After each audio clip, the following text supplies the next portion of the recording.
Hello everyone. तो प्यारे बच्चों, आज हम लोग पढ़ने वाले हैं मैट्रिक्स मल्टीप्लिकेशन के कुछ महत्वपूर्ण गुण।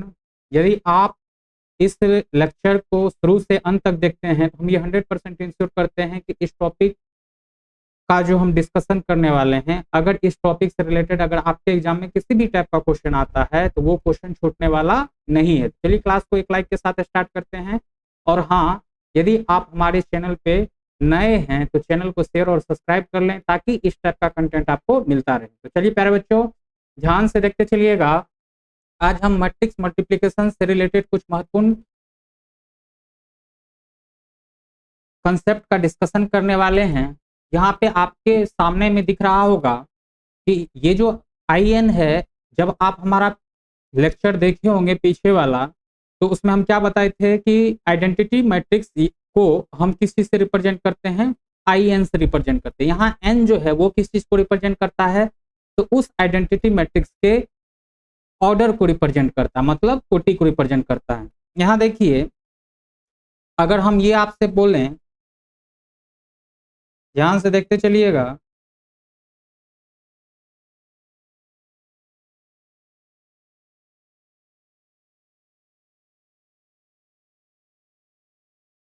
आपको यहाँ देख पा रहे होंगे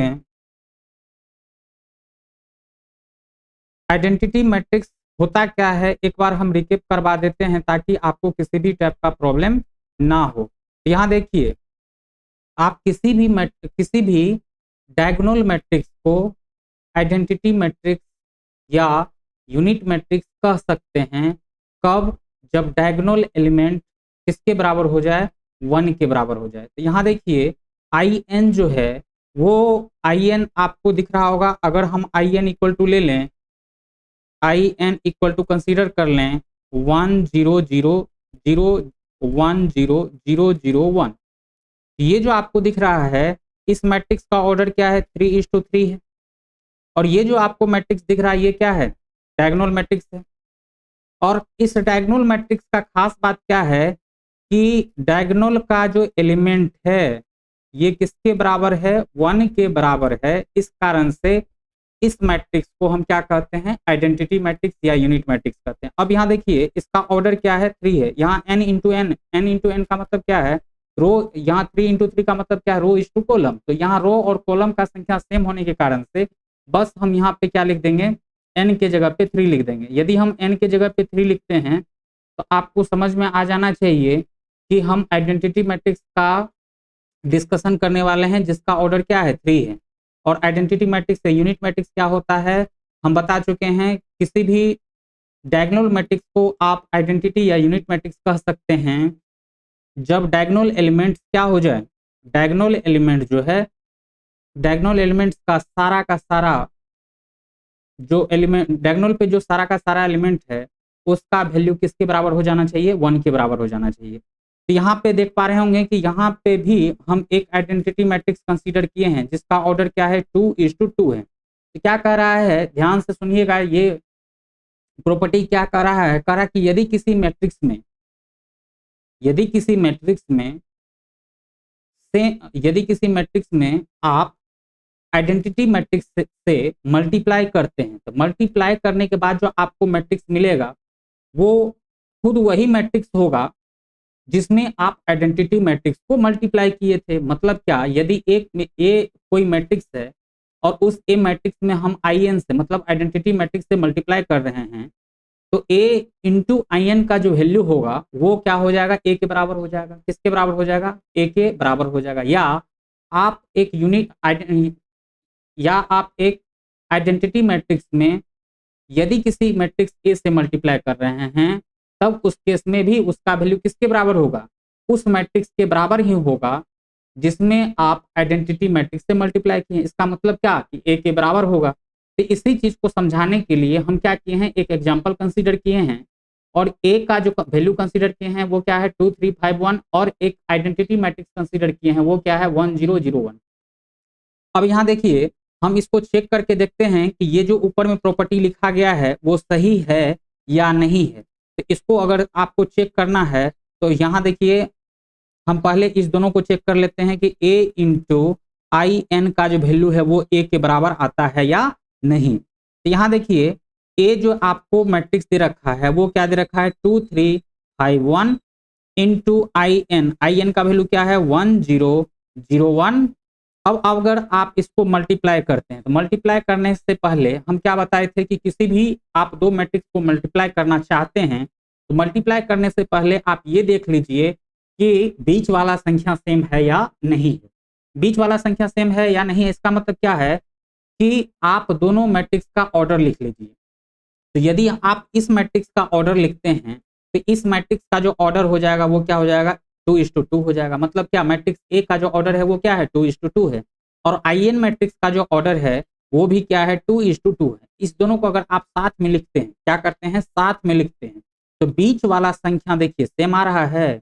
अगर बीच वाला संख्या सेम आ रहा है इसका मतलब क्या कि आप ए और आई एन को आपस में क्या कर सकते हैं मल्टीप्लाई कर सकते हैं। तो जब आप इसको मल्टीप्लाई कीजिएगा तो मल्टीप्लाई करने के बाद एक नया मैट्रिक्स आपको मिलेगा। उसी नए मैट्रिक्स को हम क्या कहते थे रिजल्टेंट मैट्रिक्स, या उसी को हिंदी में क्या कहते हैं परिणामी आव्यूह कहते हैं। क्या कहते हैं परिणामी आव्यूह कहते हैं। तो अब यहाँ देखिए जब इस दोनों को हम मल्टीप्लाई कर सकते हैं तो मल्टीप्लाई करने के बाद एक नया मैट्रिक्स आपको मिलेगा और उस नए मैट्रिक्स का जो ऑर्डर होगा वो क्या हो जाएगा। यहाँ देखिए 2 है तो यहाँ 2 लिख दिए और यहाँ 2 बच गया था तो यहाँ भी 2 लिख देंगे। तो नए वाले मैट्रिक्स का जो ऑर्डर होगा वो क्या हो जाएगा 2:2 हो जाएगा। क्या हो जाएगा 2:2 हो जाएगा। अब बात आता है कि सर अगर आप इस दोनों मैट्रिक्स को मल्टीप्लाई करते हैं तो मल्टीप्लाई करने का कुछ रूल होगा। तो रूल क्या है कि जब भी हम दो मैट्रिक्स को मल्टीप्लाई करते हैं तो रो को किससे मल्टीप्लाई करते हैं कॉलम से। रो क्या होता है ये जो आपको दिख रहा है ये रो है और ये क्या है कॉलम। तो यहाँ देखिए रो को हम क्या करते हैं कॉलम से मल्टीप्लाई करते हैं। तो मैट्रिक्स ए का फर्स्ट रो को हम क्या करते हैं मैट्रिक्स आई एन के सेकेंड फर्स्ट कॉलम पे डालते हैं। कहाँ पे डालते हैं फर्स्ट कॉलम पे डालते हैं। डालने का तरीका क्या है यहाँ इसको उठाएं और इसके ऊपर में रख दिए। तो जब आप इसको उठाइएगा इसको ऊपर में रख दीजिएगा तो उस केस में 2 जो है वो किसके पास चला जाएगा तो 1 के पास चला जाएगा और 3 किसके पास चला जाएगा तो 3 जो है 0 के पास चला जाएगा। इसका मतलब क्या हुआ कि 2 को मल्टीप्लाई करना है किससे 1 से और 3 को मल्टीप्लाई करना है 0 से। अब और उसके बाद क्या करते हैं दोनों को जोड़ देते हैं तो 2 × 1 + 3 × 0। अब बताइए 2 × 1 का जो वैल्यू होगा वो किसके बराबर होगा 2 के बराबर, प्लस 3 × 0 का वैल्यू क्या हो जाएगा 0। तो 2 + 0 का वैल्यू क्या हो जाएगा 2 हो जाएगा। क्या हो जाएगा 2 हो जाएगा। तो यहाँ पे हम क्या लिख दिए 2 लिख दिए। अब बताइए आई एन मैट्रिक्स में अभी भी एक कॉलम है। इसका मतलब क्या कि मैट्रिक्स ए का जो फर्स्ट रो है उसको उठा करके फिर से कहाँ डालना पड़ेगा तो सेकेंड कॉलम पे डालना पड़ेगा। तो जब इस तरह से उठाइए और इसके ऊपर डालिएगा तो उस केस में क्या हो जाएगा उस केस में 2 जो है वो 0 के पास चला जाएगा और 3 जो है वो किसके पास चला जाएगा 1 के पास चला जाएगा। इसका मतलब क्या कि 2 को किससे मल्टीप्लाई करना है इस बार 2 को मल्टीप्लाई करना है 0 से। क्यों क्योंकि फर्स्ट रो को यदि हम सेकेंड कॉलम पे डालते हैं, यहाँ देखिए ये सेकेंड कॉलम आपको दिख रहा है ना, इस पे उठा करके डालना है। तो उठा करके डालिएगा। कैसे डालते हैं ये है इसको उठा करके इस तरह से डाल दें। तो जब इस तरह से ये रखा ये रो है इसको उठा करके सेकेंड कॉलम पे डालिएगा तो उस केस में 2 किसके पास चला जाएगा 0 के पास चला जाएगा और 3 किसके पास चला जाएगा 1 के पास चला जाएगा। किसके पास चला जाएगा 1 के पास चला जाएगा। इसका मतलब क्या हुआ कि 2 को मल्टीप्लाई करना है 2 को मल्टीप्लाई करना है किससे 0 से। तो 2 × 0 करेंगे क्या आ जाएगा 0 और 3 × 1 करेंगे क्या आ जाएगा 3। तो अब बताइए 0 + 3 क्या हो जाएगा 3 हो जाएगा। अब आई एन में तो कॉलम है नहीं। इसका मतलब क्या हुआ कि फर्स्ट रो का मैट्रिक्स ए का फर्स्ट रो का काम क्या हो गया खत्म हो गया। अब फिर से क्या करेंगे सेकेंड रो से काम स्टार्ट करना चालू करेंगे। तो अब यहाँ देखिए सेकेंड रो को फिर से क्या करना पड़ेगा उठाना है और उठा करके कहाँ डाल देना है फर्स्ट कॉलम पे। तो मान लेते हैं ये 5 है और ये 1 है। इसको जब उठा करके डालिएगा तो उस केस में क्या हो जाएगा 5 जो है 1 के पास चला जाएगा और 1 जो है 0 के पास चला जाएगा। इसका मतलब क्या हुआ कि 5 को 1 से मल्टीप्लाई करना है और 1 को 0 से मल्टीप्लाई करना है। क्या करना है 1 को 0 से मल्टीप्लाई करना है।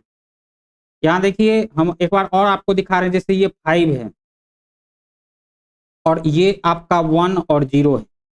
तो जब आप इसको घुमा करके यहाँ पे इस तरह से रखिएगा, तो यहाँ देखिए इसको उठा करके इसके ऊपर डालिएगा तो 5 किसके पास चला जाएगा, 1 के पास, और 1 किसके पास चला जाएगा, 0 के पास। इसका मतलब क्या, 1 को 5 से मल्टीप्लाई करना है प्लस 0 को 1 से मल्टीप्लाई करना है। तो 1 इंटू 5 करेंगे तो क्या हो जाएगा 5, और 0 इंटू 1 करेंगे तो क्या हो जाएगा 0। तो 5 प्लस 0 का जो वैल्यू होगा वो किसके बराबर हो जाएगा, 5 के बराबर हो जाएगा। तो यहाँ क्या लिख देंगे 5। अब यहाँ पे देखिए एक कॉलम तो और बाकी है, इसका मतलब अब 5:1 को कहाँ ले जाना है, सेकेंड कॉलम के पास। तो सेकेंड कॉलम का एलिमेंट क्या है, 0 और 1।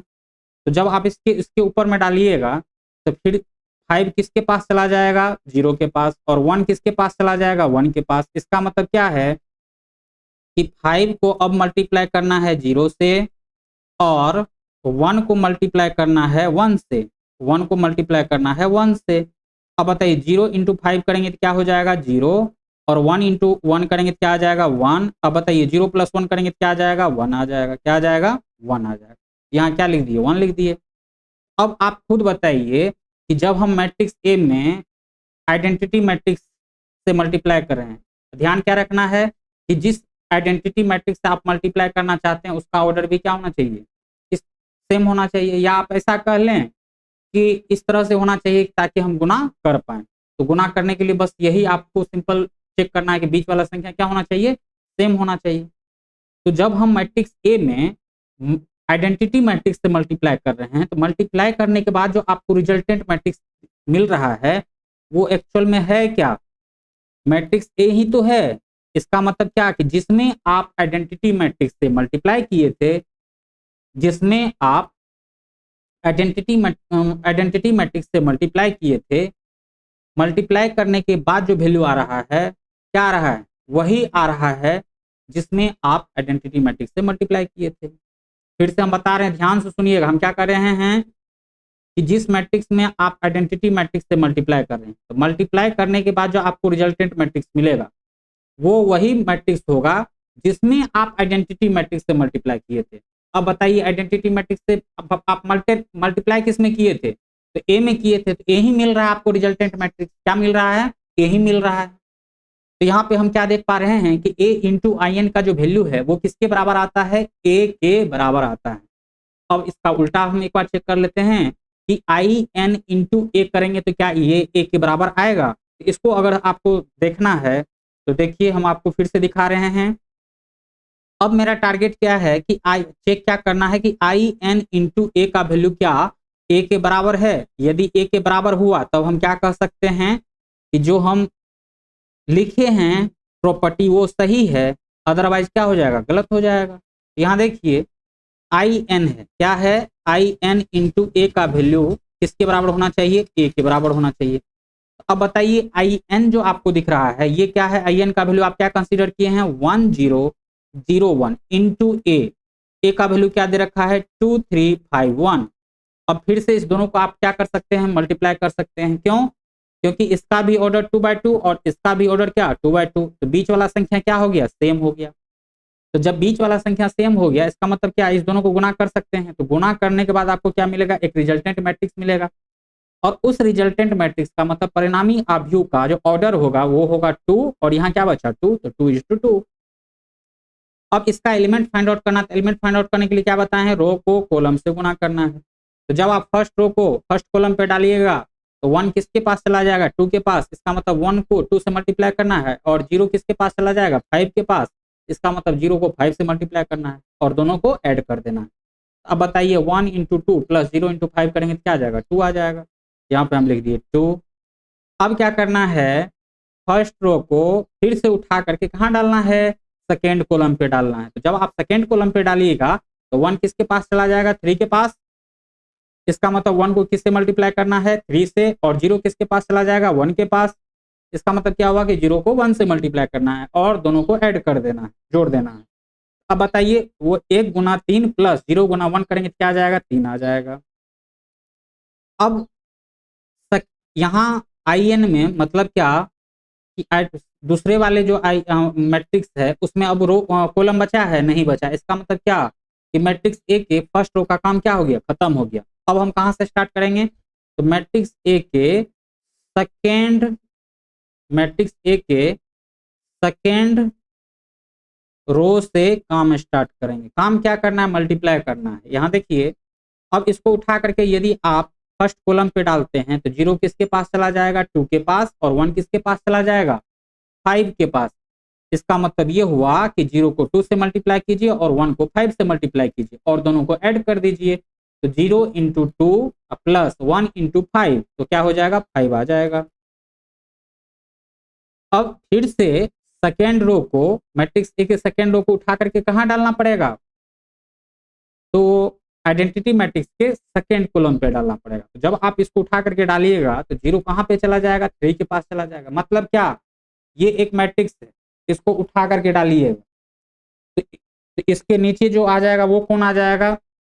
अगर इसको आप 0 मान लेते हैं और इसको 1 मान लेते हैं तो 0 के जस्ट नीचे क्या आ जाएगा? 3 आ जाएगा और 1 के जस्ट नीचे क्या आ जाएगा? 1 आ जाएगा। तो 0 इंटू 3 करेंगे तो क्या आ जाएगा? 0 प्लस 1 इंटू 1 करेंगे तो क्या आ जाएगा? 1। अब इस दोनों को ऐड करते हैं तो 0 प्लस 1 क्या हो जाएगा? 1 आ जाएगा। अब यहाँ पे आप क्या देख पा रहे हैं कि ये जो आपको रिजल्टेंट मैट्रिक्स मिला ये भी क्या है? मैट्रिक्स ए ही तो है। तो ये प्रूव्ड हो चुका है कि मैट्रिक्स ए में यदि हम आइडेंटिटी मैट्रिक्स से मल्टीप्लाई करें या किसी आइडेंटिटी मैट्रिक्स में हम किसी दूसरे मैट्रिक्स से मल्टीप्लाई करें या ए से मल्टीप्लाई करें, तब उस केस में उस मैट्रिक्स का जो वैल्यू होता है वो किसके बराबर होता है? तो ए के बराबर होता है। किसके बराबर होता है? तो ए के बराबर होता है। ध्यान से सुनिएगा हम क्या कर रहे हैं।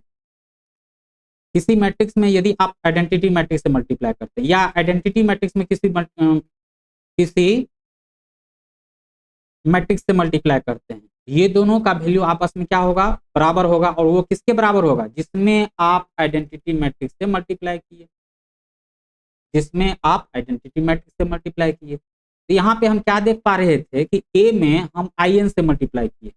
इसका मतलब क्या कि ए में यदि आप IN से मल्टीप्लाई किए हैं, मतलब आइडेंटिटी मैट्रिक्स से मल्टीप्लाई किए हैं, तो इसका जो वैल्यू होगा वो किसके बराबर होगा? ए के बराबर होगा। और यदि आप IN में ए से मल्टीप्लाई करते हैं तब पर भी इसका वैल्यू किसके बराबर होगा? ए के बराबर होगा। तो उम्मीद करते हैं कि आपको ये जो प्रॉपर्टी है ये भी आपको समझ में आ गया होगा। अब हम एक क्वेश्चन को उठाते हैं और उस क्वेश्चन के हेल्प से आपको और कुछ समझाने का कोशिश करते हैं जो आप इससे पहले देख चुके हैं। तो ध्यान से देखते चलिएगा।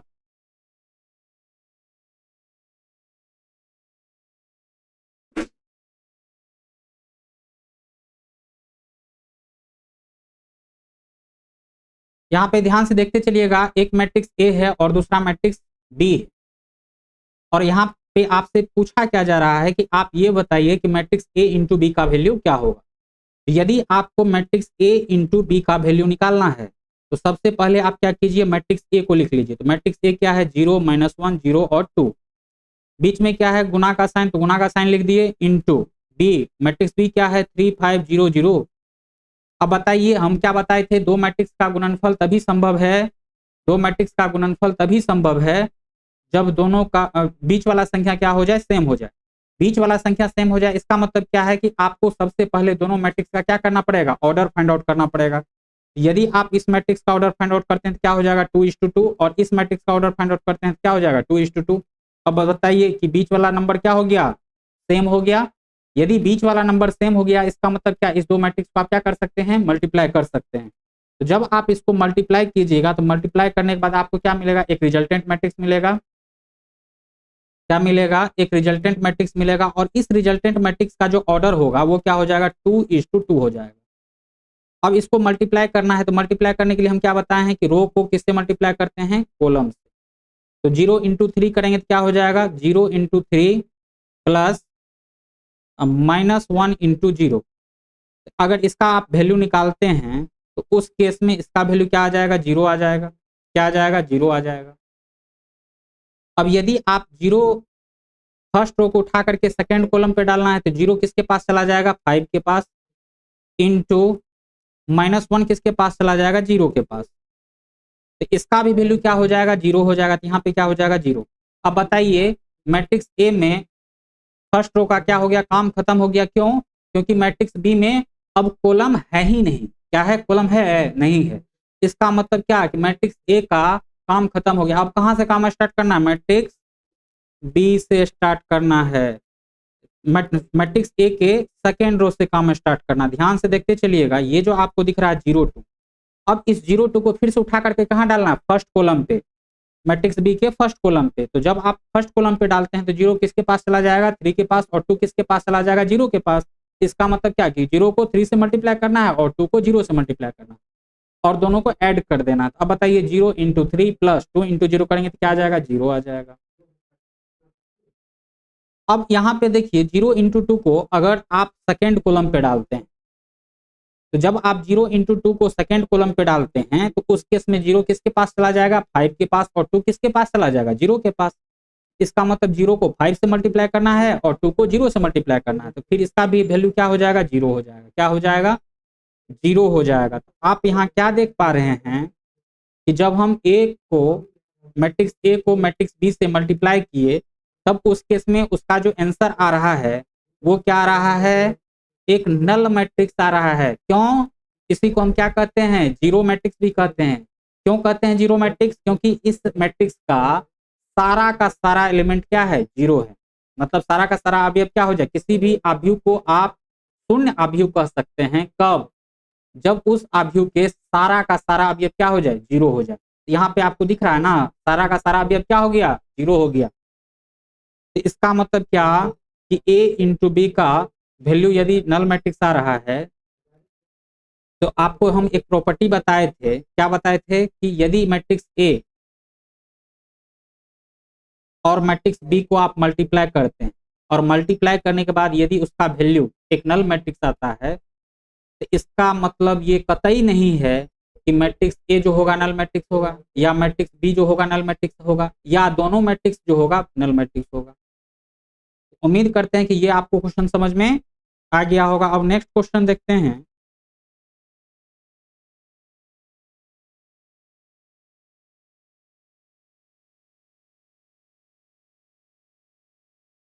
अब टारगेट क्या है कि ये एक आपको क्वेश्चन दिख रहा होगा, इस क्वेश्चन को आपको होमवर्क के रूप में दिया जा रहा है।